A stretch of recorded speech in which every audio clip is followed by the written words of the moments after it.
The name Tsuetate actually has its origins in like a legend where in the past, people with ailments would come to the hot springs here to soothe themselves, and apparently they were so effective that even people who had canes, like Tsue, got so healthy that they no longer needed their canes.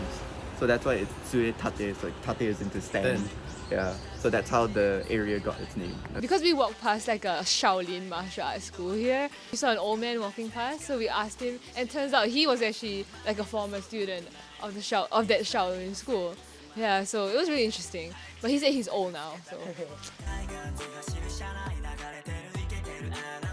Martin and I have prepared some very interesting and very beloved sites. Without further ado, let's go get some pudding.